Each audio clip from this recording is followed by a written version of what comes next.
Why did some of history's most brilliant minds prefer solitude? What makes great thinkers feel repulsed by social life? And is isolation a curse or a privilege reserved for the intellectually superior? Arthur Schopenhauer, one of the most pessimistic and visionary philosophers of the 19th century, had an answer to these questions, and it was not at all kind to society. For him, the world was full of superficial people, guided by petty impulses, trapped in empty conversations and banal distractions. Genius, by its very nature, required a distance from this mediocre spectacle. As he himself wrote, solitude is the lot of all exceptional spirits. But was he right? Or is this dislike of social life just a symptom of an inability to connect with others?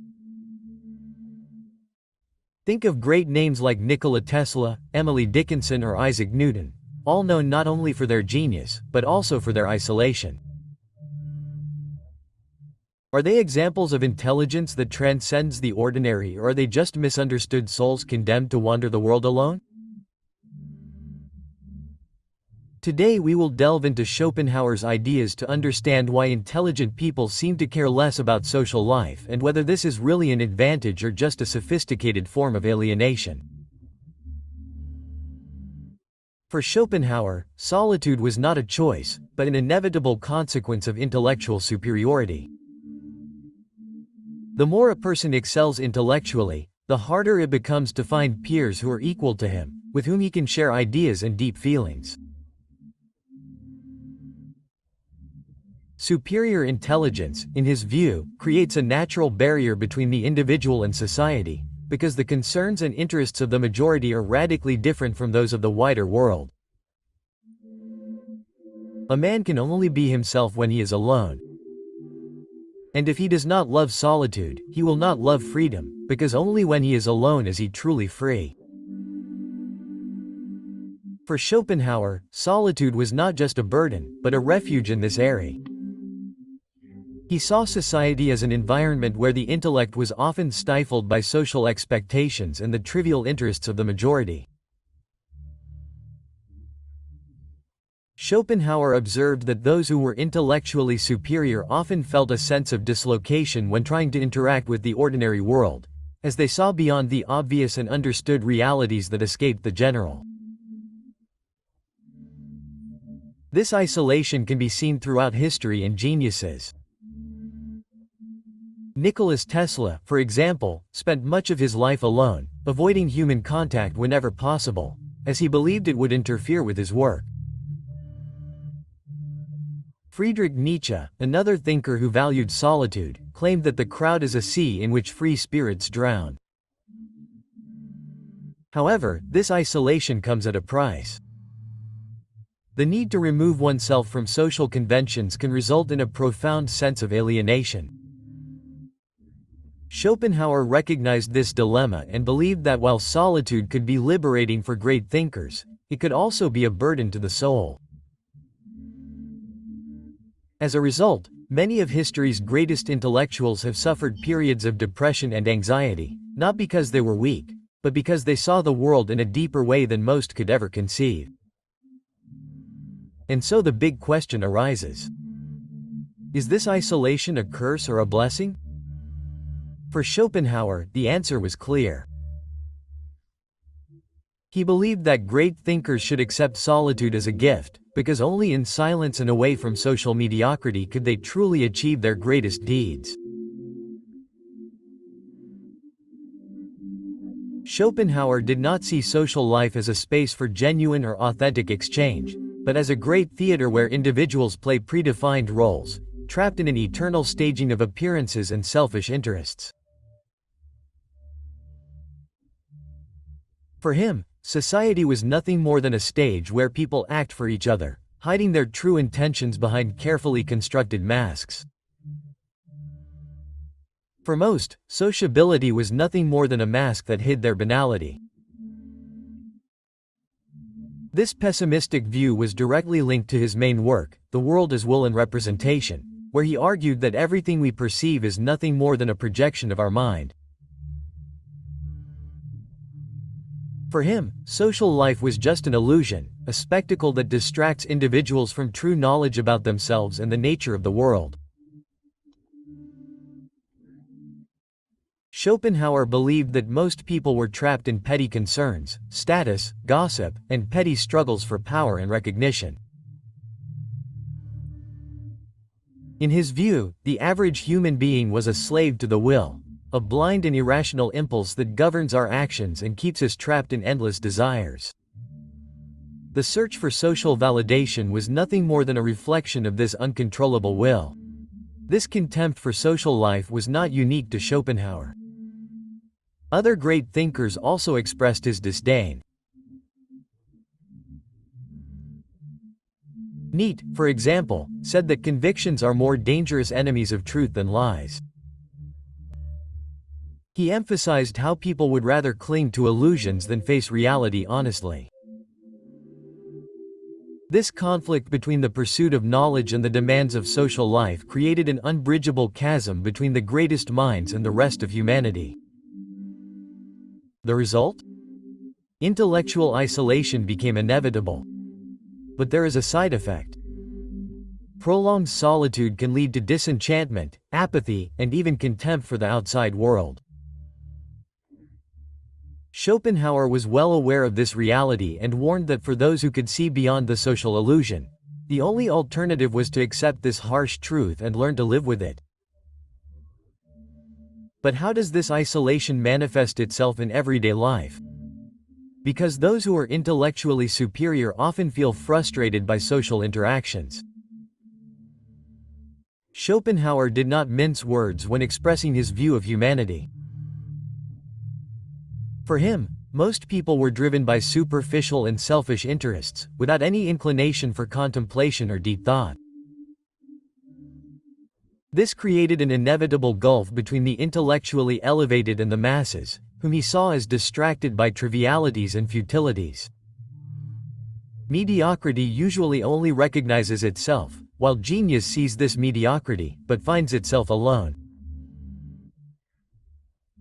This intellectual isolation occurs because the thinker, by nature, seeks to understand the world in depth, while most are concerned with banalities such as status or fleeting entertainment. Genius seeks to unravel the mysteries of existence, but when he tries to share his ideas, he often encounters indifference or incomprehension. This helps to understand why so many great thinkers felt frustrated with society. Schopenhauer himself despised socializing with ordinary people, believing that the mediocrity of the majority stifled the genius of the few. This thought resonates in Voltaire's famous quote, "The secret to boring people is to tell them everything you know." The problem is not just the difficulty of communication, but the difference in interests.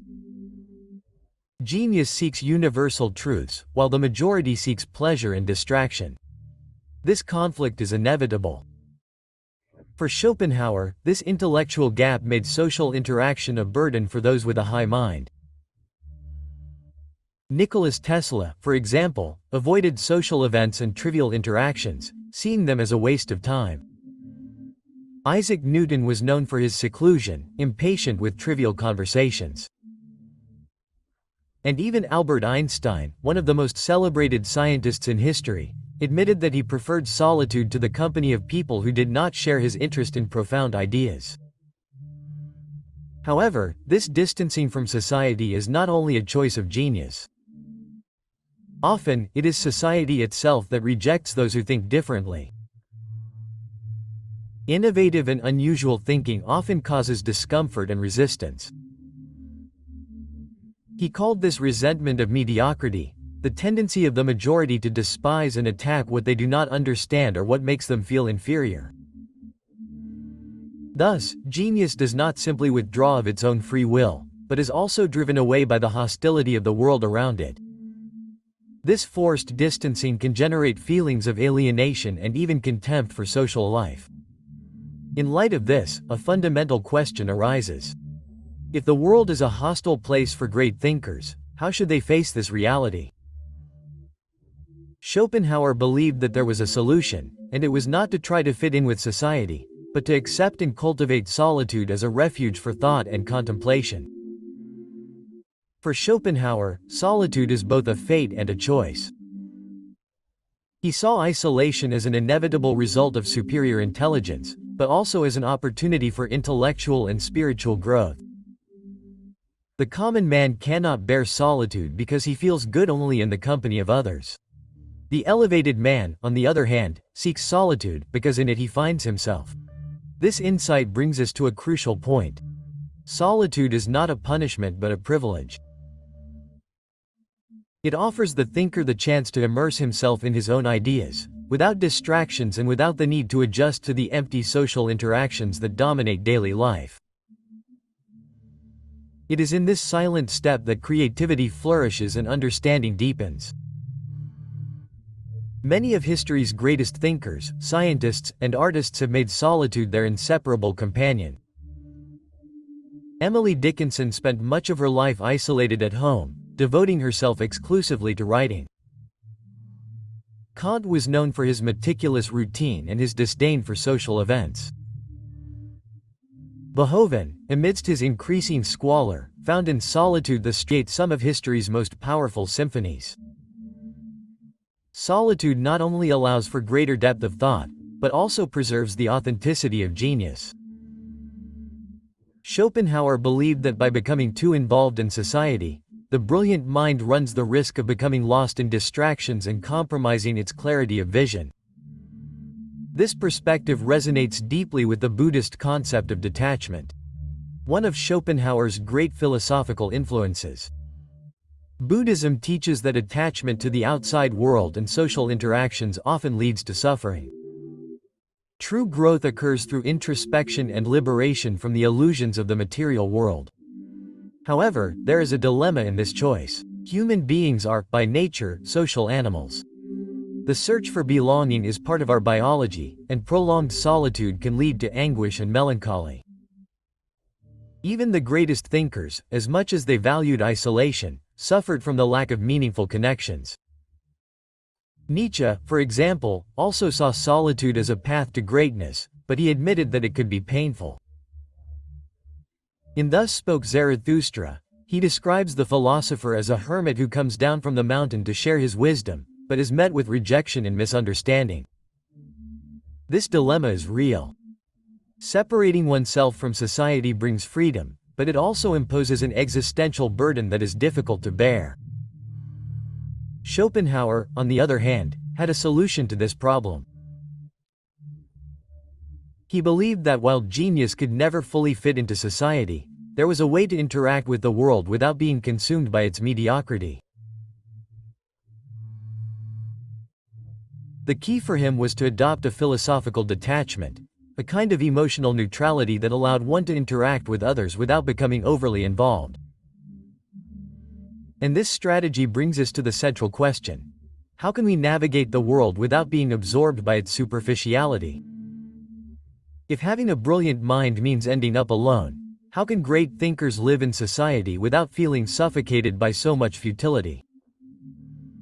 Schopenhauer had an answer: philosophical detachment.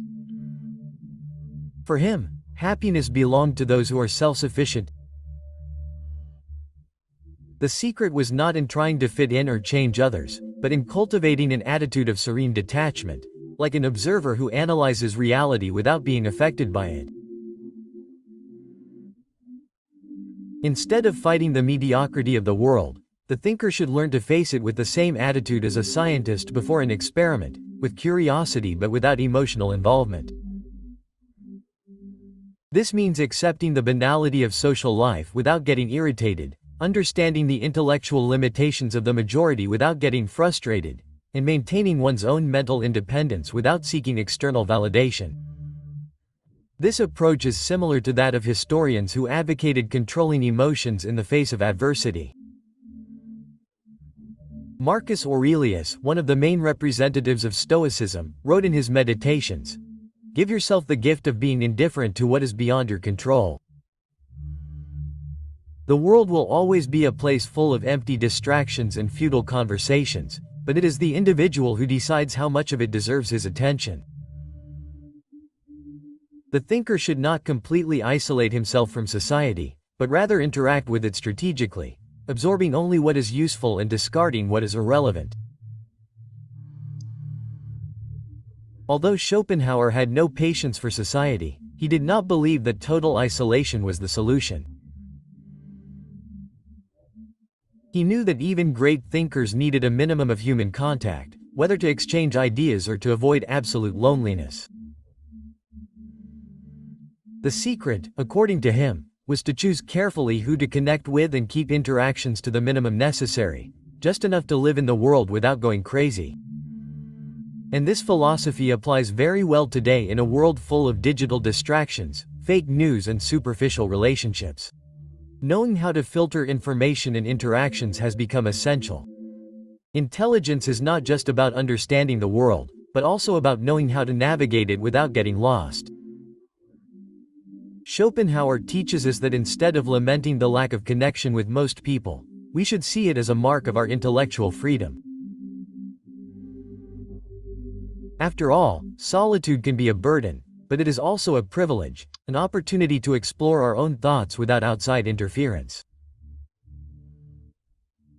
Now the question arises: would you rather adapt to the world or accept it as it is, preserving your intellectual freedom? If you have come this far, you have probably already realized that the relationship between intelligence and isolation is not just a whim of fate, but a natural consequence of deep thought. Schopenhauer showed us that great minds often find more solace in solitude than in the company of the crowd. Not out of arrogance, but because the superficiality of social interactions can be exhausting for those who can see beyond appearances.